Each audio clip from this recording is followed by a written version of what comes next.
안녕하십니까, 유석현입니다. 누명을 쓴 채 징역살이를 하는 이야기는 드라마나 영화에서 극적인 상황을 다룰 때 흔히 볼 수 있는 소재입니다. 만약 어느 날 갑자기 내게도 그런 비슷한 일이 일어난다면 어떨까요? 오늘 국민신문고에서는 저지르지도 않은 죄에 묶여서 괴로워하는 사람들의 목소리를 들어보고자 합니다. 더는 떠올리고 싶지 않은 기억이기에 취재진과의 만남도 많이 망설였다는 정지훈 씨. 고심을 거듭한 끝에 그는 취재진과의 인터뷰에 응했습니다. 악몽과도 같았던 지난 1년. 공교롭게도 작년 그날은 그의 생일이었다고 하는데요. 딱 제 생일날 딱 그날 점심시간에 딱 전화가 왔더라고요. 경찰서에서 이제 연락이 와가지고 씨 아시냐 물어보고 고소를 했다, 신고를 했다길래 그것 때문에 물어보고 그게 강간이라. 한 여성이 3차례에 걸쳐 정 씨에게 강간을 당했다며 고소를 했다는 겁니다. 정 씨는 황당했습니다. 고소한 사람이 다름 아닌 그가 2년간 교제했던 전 여자친구 송 씨였기 때문입니다. 황당했죠. 일단 저도 뭐 사랑했던 사람인데 신고를 했다는 자체가, 또 더 웃긴 건 제목이 이제 강간이라 하니까 황당했죠. 심지어 결혼을 전제로 교제했던 두 사람은 양가 부모님의 동의하에 1년간 동거를 하기도 했습니다. 그러한 사실을 근거로 정 씨는 송 씨의 주장은 사실이 아니라며 본인의 결백을 주장했지만 사태를 해결하기엔 역부족이었다는데요. 이게 요즘에는 뭐 부부간에도 충분히 그 강간죄는 성립될 수 있는 거기 때문에 당시에 뭐 연인 관계이다 아니다는 뭐 죄의 성립에는 그렇게 큰 영향을 주는 건 아니었습니다. 다시 말해 두 사람이 연인 사이라 할지라도 피해 당사자가 원치 않은 잠자리였다면 강간으로 인정될 수 있다는 겁니다. 만약 결백하다면 그것을 입증할 수 있는 객관적인 증거가 있어야 하는데 성범죄 관련 혐의의 경우 그 증거 확보가 매우 어렵다고 합니다. 닫힌 장소, 비밀스러운 장소에서 어떤 다른 목격자들이 없는 상태에서 그 당사자들만 있는 상태에서 이루어지기 때문에 그것이 사실이 아니라고 입증할 만한 증거를 확보한다는 것 자체가 거의 불가능에 가깝습니다. 피해 여성의 진술밖에는 이 주된 증거가 없기 때문에 그 진술에 의존해서 수사가 진행될 수밖에 없는 측면도 있습니다. 성범죄의 피의자 신분으로 계속 조사를 받아야 했던 정 씨는 결국 다니던 직장도 그만둬야만 했습니다. 핑계도 한두 번이지 몇 번 조사 받을 때쯤에는 이제 회사에서도 물어보더라고요. 그때는 이제 솔직하게 말씀드리고 저도 이제 사람인지라 아무래도 시선들도 있고 하니까 그냥 아예 나와버렸죠. 이 같은 상황에서도 남자친구에게 강간을 당했다고 일관되게 주장한 송 씨. 그녀의 말은 과연 사실이었을까? 진실을 말해줄 단서는 뜻밖에도 정 씨가 과거에 잠시 사용했던 업무용 휴대전화 안에 남아 있었습니다. 메시지 같은 게 자동으로 백업돼서 저장되게끔 그런 기능을 설정해 뒀는데 당시 여성이 이제 뭐 성폭행을 당했다고 주장하는 그 며칠 뒤인가 주고받은 카톡 내용이 그 자동으로 백업이 되었던 거죠. 당시 송 씨가 정 씨에게 보낸 메시지 내용입니다. 강간을 당한 피해자가 가해자에게 보낸 메시지라고 보기엔 상식적으로 이해하기 힘든 부분이 많습니다. 송 씨가 정 씨로부터 강간을 당했다는 주장은 결국 사실이 아니었던 겁니다. 그렇다면 송 씨는 왜 이런 거짓말을 한 걸까? 고소당하기 며칠 전 송 씨에게 이별을 통보했던 정 씨. 그의 이별 통보에 화가 난 송 씨가 정 씨를 무고한 겁니다. 검찰은 정 씨에게 무혐의 결론을 내린과 동시에 송 씨의 무고 혐의를 인지하고 자백을 받아 정식 기소했습니다. 하지만 두 사람의 법정 싸움은 지금도 여전히 진행 중이고 언제 또 어떻게 끝이 날지는 알 수가 없는 상황. 일도 손에 안 잡히고 여기저기 옮기는 것도 힘든데 혼자만의 생각도 힘들고. 제자리를 찾아가고 있다 말하기엔 이미 그는 잃은 게 너무 많습니다.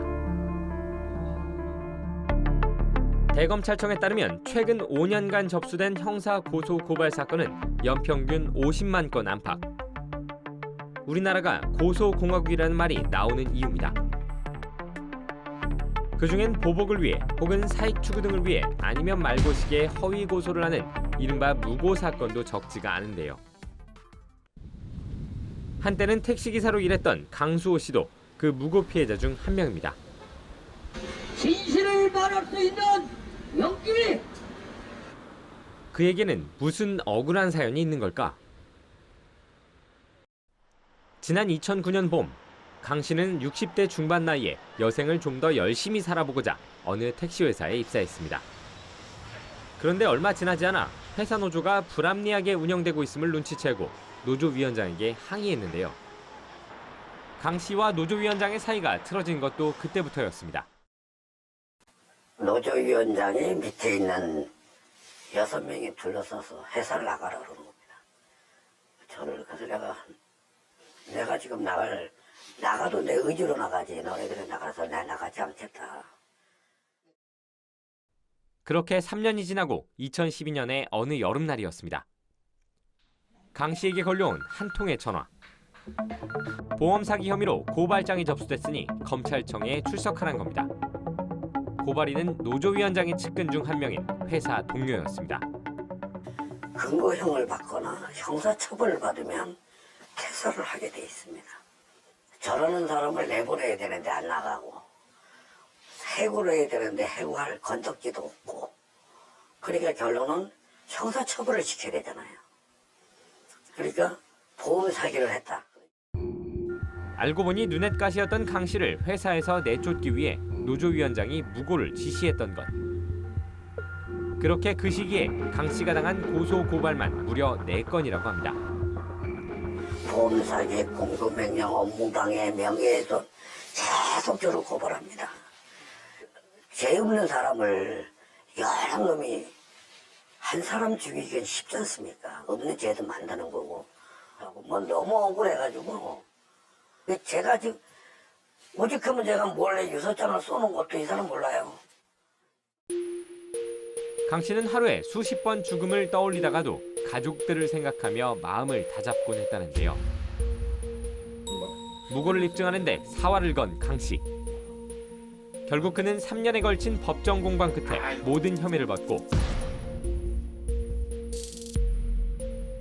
노조위원장과 그 일행을 무고 교사 및 무고 혐의로 처벌받게 했습니다. 하지만 그 시간을 견뎌내는 동안 극심한 스트레스로 심신이 쇠약해진 강 씨는 이제 더 이상 생계 활동을 할 수도 없고 치료약 없이는 하루도 버티기가 힘든 지경입니다. 저는 막 스트레스가 돼가지고 약을 안 먹으면 이렇게 피곤해요.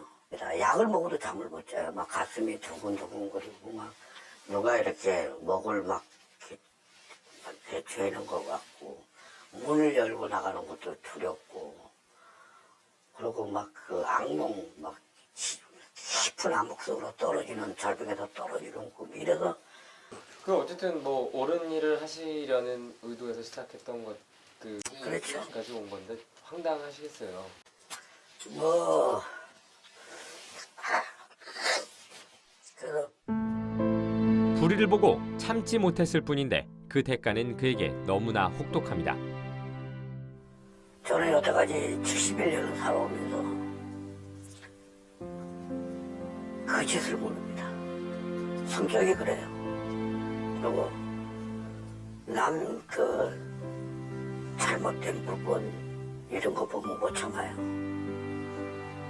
그러다 보니까 뛰어들게 되고 이거는 그 사람 인생을 죽이는 겁니다. 이건 엄밀히 쳐야 되는.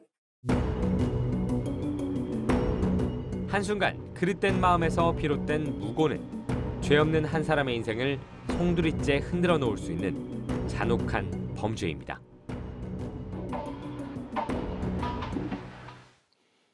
무고라는 덫에 걸려 일상이 망가진 피해자들의 억울한 상황이 정말 안타깝습니다. 자칫 수사나 재판이 잘못된다면 직접 하지도 않은 일 때문에 처벌을 받을 수 있다는 점에서 무고는 정말 악의적인 범죄인데요. 취재를 맡은 김주영 기자와 함께 자세한 이야기 나눠보도록 하겠습니다. 안녕하십니까? 안녕하십니까? 김 기자, 먼저 무고의 정확한 의미부터 짚어볼 필요가 있을 것 같은데 무슨 뜻입니까? 네, 일단 무고의 한자 해석을 함께 보면 좋을 텐데요. 무고는 속일 무자와 고할 고자로 이루어져 있습니다. 쉽게 말해서 속여서 고소한다는 의미입니다. 사실과 다른 것을 공론화한다는 부분에서 허위사실 유포죄와도 비슷한 부분이 있는데요. 고소를 했느냐 안 했느냐가 가장 결정적인 차이입니다. 네, 이런 무고 사건이 실제로도 많이 일어나고 있습니까? 네, 무척 많은 편입니다. 저희가 검찰 통계를 확인해 봤는데요. 무고죄 사건 처리 건수는 지난 2013년 9천 건에 육박했고요. 계속 늘어 최근에는 한 해 10,000건 내외 수준을 유지하고 있습니다.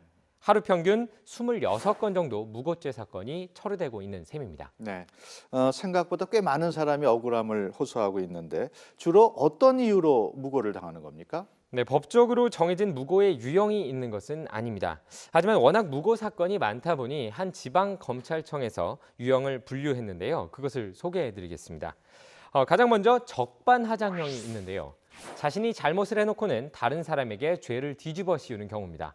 누군가를 때렸던 사람이 오히려 자신이 맞았다면서 상대방을 고소한 사례가 대표적입니다. 다음으로 보복형이 있는데요. 많이 들어보셨을 것 같습니다.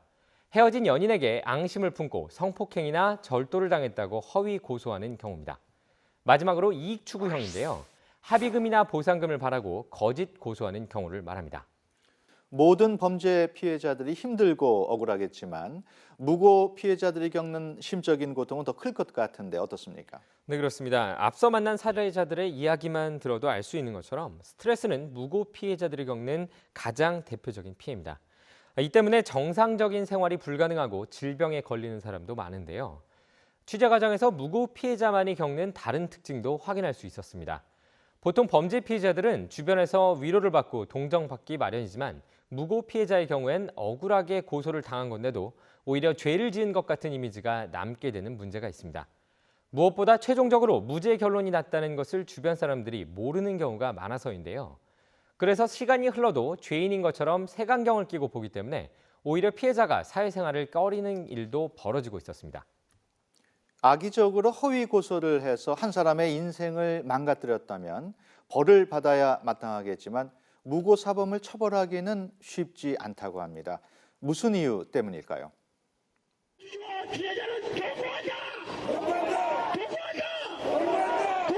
지난해 말 한 지방 경찰청 앞에서 벌어진 집회 현장입니다. 경기남부 경찰청 장은 김영수 경감의 죄상을 밝혀 즉각 구속시켜라. 이들이 들고 있는 현수막에서 유독 한 사람의 이름이 눈에 띄는데요. 김현수. 그는 누구일까요? 현재 국제범죄수사대에 몸담고 있는 그는 20년 경력의 베테랑 경찰입니다. 그에겐 잊을 수 없는 사건 하나가 있다는데요. 전형적인 금융 피라미드 사기 사건이었고요. 너무 걱정 마세요. 나중에 보상 다 하고 부자로 살게 해준다. 아파트 관리시설 대출 내가 갚고 결국은 이혼까지 하게 돼. 한 업체가 실현이 어려운 해외 사업을 미끼로 다수의 사람들로부터 거액을 끌어모았던 대규모 금융 사기 사건. 70조 원대 브라질 대륙 횡단 열차 사업, 중국과의 100조 원대 컴퓨터 사업처럼 듣기만 해도 황당한 청사진이었지만 사용하면 할수록 지속적인 수익을 벌려받는 3,000명에 가까운 사람이 감언이설에 속았고 피해 금액은 무려 200억 원이 넘었습니다. 중국과 100조 원대 컴퓨터 합작 사업은 다 전부 다 그 가짜였고 거짓말이었고요.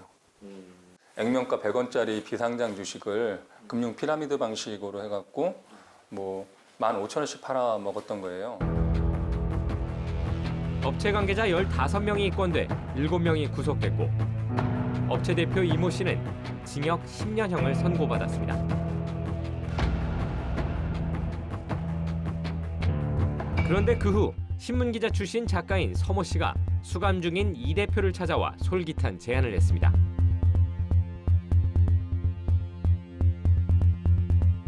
서 작가는 그 작전의 일환으로 김경감이 불법 수사를 했다며 그 내용을 고발하는 책을 출간했습니다. 또 범행 가담자는 물론 이 대표를 여전히 믿고 따르는 피해자들을 동원해 집회까지 열며 경찰을 압박했습니다. 그리고 이 작전의 핵심이었던 거짓 고소도 시작됐는데요. 이들은 김경감을 비롯해 당시 사건 수사 담당자들을 한 명씩 돌아가며 고소 고발했습니다. 뭐 국가인권위, 그다음에 뭐 청와대 신문고, 뭐 기타 등등 뭐 검찰, 경찰, 그다음에 우리 경찰청 뭐 감사관실 이렇게 있는 여러 군데 이렇게 고소고발 진정을 많이 했었어요, 그 당시. 수사 과정에서 진술을 강요받았고 경찰들이 직권을 남용했으며 자신들의 정당한 업무를 방해했다는 내용이었습니다. 허위 고소고발은 여러 사람을 동원해 끊임없이 이어졌고 특히 김현수 경감을 대상으로 이루어진 것은 무려 38건이나 됐습니다. 4년 가까운 시간 동안 거의 매달 고소고발을 당한 셈입니다. 하지만 수사가 끝나가지고 이렇게 징역 10년을 대법원까지 선고를 받고 수감하고 있는 도중에 다시 한번 집단 고소고발한 사실은 사실 이례적인 건데요. 얘네들이 작가의 각본대로 그런 식으로 움직였던 겁니다. 이 때문에 김경감은 쉴 새 없이 경찰과 검찰에 불려다니며 고소고발의 부당함을 설명해야 했습니다. 당연히 자신의 업무에 집중하기도 어려웠고 스트레스는 극에 달해 본인을 걱정해주는 주변의 관심조차 견디기 힘들 정도였다고 합니다. 수사 철저히 해서 죄 있는 자 처벌한 것뿐인데 사실 이제 너무 좀 고통스러워서 그만둘까 생각도 많이 했었어요. 무고죄의 경우 타인으로 하여금 형사처분 또는 징계처분을 받게 할 목적으로 허위의 사실을 신고했을 경우에 처벌할 수 있는데요. 가장 중요한 건 허위의 사실이라는 것이 반드시 객관적인 부분에서 진실에 어긋나야 한다는 겁니다. 다시 말해 김경감을 고소한 내용처럼 자신이 경찰로부터 강요당했다고 느꼈다거나 업무에 방해가 됐다고 판단해 고소했다면 무고죄가 성립하기 어렵습니다. 개인이 느낀 감정은 객관적인 부분이 아니기 때문입니다. 김경감이 그동안 38번이나 고소를 당하면서도 손쓸 방법이 없었던 이유가 바로 이것입니다. 다행히 김경감은 39번째가 됐을 때 상대방을 무고죄로 고소할 수 있었습니다. 이 작가가 이 법행을 진행하면서부터는 갑자기 영장이 위조됐다. 가장 기본적인 사실에 반하는 객관적인 반하는 거에 대해서 고소고발이 집단 고소고발에 들어갔기 때문에 결국 서 작가는 무고 혐의 등으로 구속됐고 나머지 공범들도 재판에 넘겨지고 나서야 김경감을 겨냥한 줄고소도 멈추게 됐습니다. 김경감의 경우처럼 무고는 당한다고 해도 그 혐의를 입증하기가 어렵기 때문에 피해 당사자가 2번 억울한 경우가 많습니다. 실제 검찰이 재판에 넘기는 무고 사건은 전체 신고 건수 가운데 20% 정도 수준에 머물러 있습니다. 명백히 허위 사실인 거를 신고자가 알고 있어야 되는데 그거를 증명하기가 어렵습니다. 신고자가 아니고서는 모르는 일이기 때문입니다. 그래서 입증이 다소 조금 어렵기 때문에 그래서 좀 기소율이 좀 떨어지는 게 아닌가 싶습니다. 누군가의 일상을 파괴할 수 있는 무고죄. 하지만 입증이 쉽지 않다는 한계에 부딪혀 지금도 많은 피해자들이 보이지 않는 고통을 호소하고 있습니다. 제가 나름대로 경사 생활을 지금 20년을 하고 경험도 풍부하고 이쪽 법률 지식도 충분히 익숙하다고 한데 불구하고 굉장히 압박을 받는데 아마 민간인이 받는 압박은 엄청나요.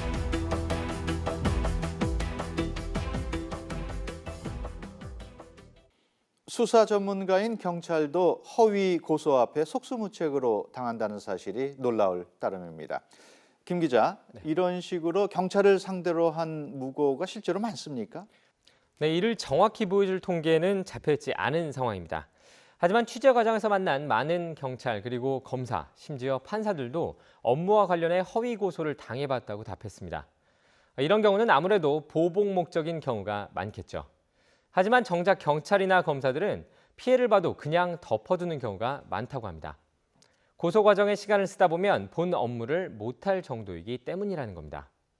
또 다른 경찰이나 검사까지 내 사건 처리에 시간을 써야 하는 만큼 그냥 참는다는 경우도 많았습니다.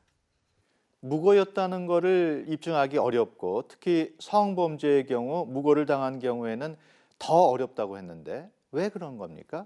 네, 앞서 말씀드린 것처럼 무고죄가 성립할 수 있는 핵심 요소는 고소인이 객관적인 부분을 왜곡했느냐입니다. 그런데 예를 들어서 성폭행을 당했다는 사건의 경우 사적인 공간에서 벌어지는 경우가 많아서 고소인과 피고소인만이 진실을 알 수 있습니다. 이 때문에 앞서 영상에서 보신 사례처럼 피해자 입장에서는 문자나 기타 증거가 없는 이상은 가해자가 자신을 무고했다는 걸 입증하기 어려워지는 겁니다. 그런데 허위로 고소했던 가해자가 재판에 넘겨진다 하더라도 피해자는 다시금 절망할 수밖에 없다고 합니다. 무슨 사연일까요? 한때는 잘 나가는 음식점 사장이었던 최학종 씨. 이곳에서 하루 매출 1,000만 원을 찍던 시절도 있었습니다. 문을 딱 여니까 하루에 첫날 오픈할 때 한 1,000만 원 정도 찍었나? 돼지고기 파는데 한 1,000만 원 정도 찍고 그 한 달 동안 한 1억 정도 팔았거든요. 하지만 이제 이 가게는 그의 소유가 아닙니다.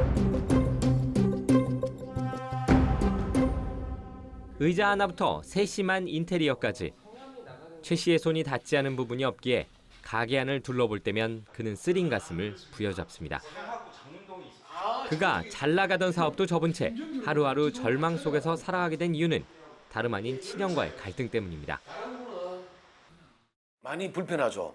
이제 어떤 이야기를 하고 싶으냐면 자, 형제의 도의를 완전히 다 벗은 거죠.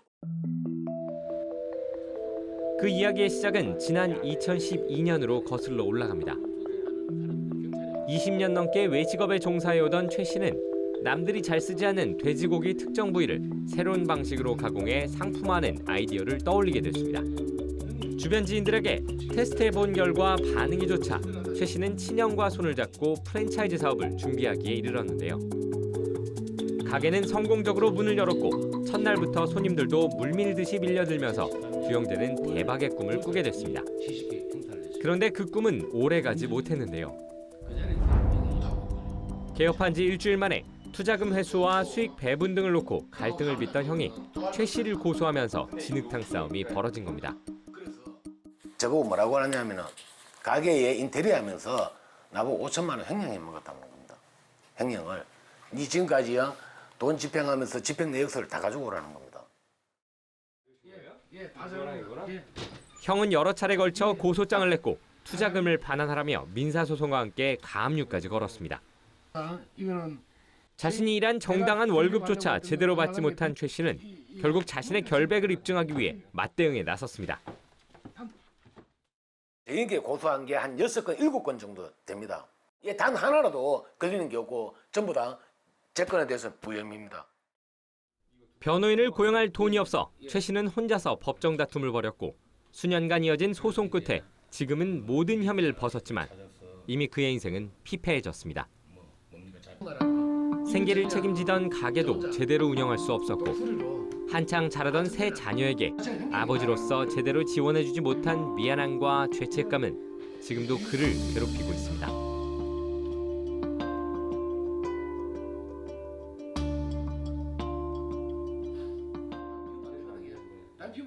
더구나 신장암이라는 병마까지 찾아와 수술을 받기에 이르렀는데요. 제가 얼마나 스트레스 받았는지 갑자기 작년 2016년도 갑자기 쓰러지는 겁니다. 고열이 나고 막 온몸이 춥고 들려서 병원 가니까 수술을 해야 된다는 겁니다. 자신의 삶이 망가져 버렸다는 사실에 견딜 수 없이 괴로웠던 최 씨는 결국 형을 무고죄로 고소했고 그 혐의가 인정됐습니다. 그런데 법원이 내린 최종 판결이 최 씨를 더욱 분하게 만들었는데요. 형에게 내려진 처벌은 고작 벌금 100만 원이었습니다. 몇 년을 걸쳐서 제 억울함을 증명하는데 벌금 100만 원 되는 것 같으면 이게 대한민국 법이냐는 거죠. 완전히 이 무고에 일개 가정이 전부 다 무너져 내려왔는데 이처럼 우리나라에서 무고죄를 저지른 사람에게 내리는 처벌은 솜방망이 수준입니다. 무고죄의 법정형을 보면 10년 이하의 징역으로 형량이 꽤 높습니다. 억울한 피해자를 양산할 뿐만 아니라 불필요하게 수사력을 낭비하게 함으로 중범대로 다스리겠다는 취지인데요. 하지만 대법원이 정하고 있는 양형 기준은 특가법상 무고죄 최대 징역 4년, 일반 무고죄 최대 2년으로 형량을 규정하고 있습니다.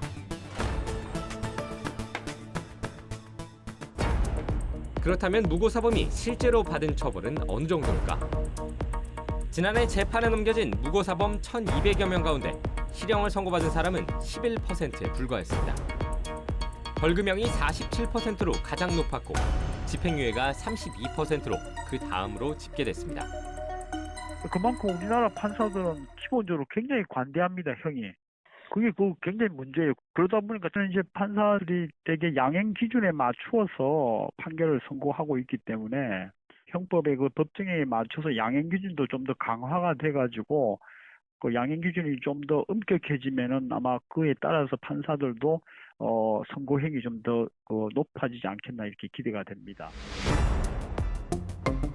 애초에 검찰이 낮은 수준에서 구형을 하기 때문이라는 지적도 있는데요. 지난 5월 김수남 전 검찰총장은 검찰이 자성해야 한다며 무고사범에 대해 구형량을 늘리도록 지시를 내리기까지 했습니다. 우리나라 형사사법 체계의 근간을 흔드는 중대한 범죄라고 보고 있고요. 검찰은 이에 대해서 반드시 엄단해야 될 중대한 범죄라고 판단하고 있습니다. 피해자가 두 번으로 해야 하는 억울한 일이 언제쯤이면 끝날 수 있을까요?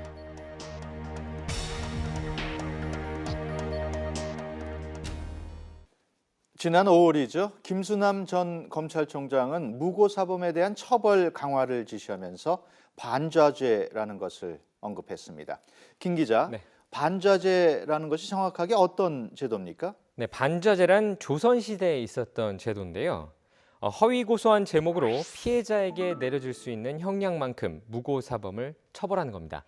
예를 들자면 사기 혐의로 무고를 했다면 무고범을 사기죄 형량만큼 처벌할 수 있도록 하는 제도입니다.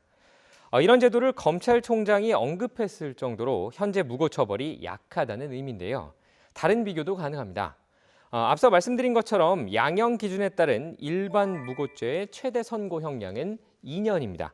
그런데 일반 강간죄는 최대 5년이죠. 만약 허위로 강간당했다고 고소를 당하고 그 부분이 인정이 된다면 5년을 감옥에서 살아야 되는 겁니다. 반대로 무고사범은 그 절반밖에 죄값을 치르지 않게 되는 것이죠. 무고죄 형량을 강화해야 한다는 주장이 나오는 이유입니다. 그렇다면 이들이 겪은 피해에 대한 배상은 제대로 받을 수 있는 겁니까? 네, 안타깝게도 현재 가능한 방법은 민사로 손해배상 청구 소송을 하는 것밖에 없습니다. 그런데 최종 배상 판결이 나기까지 시간이 얼마나 걸릴지도 가늠하기 어렵고요. 피해자는 재판이 진행되는 동안에 자신의 시간과 노력을 들여가면서 피해를 인정받아야 하는 셈입니다. 또 피해 정도에 대한 합당한 배상을 받을 수 있을지도 불확실합니다. 법조계에서는 우리 법원이 정신적인 부분 그리고 추상적인 부분에 대한 피해를 크게 인정하지 않고 있다라고 비판하기도 하는데요.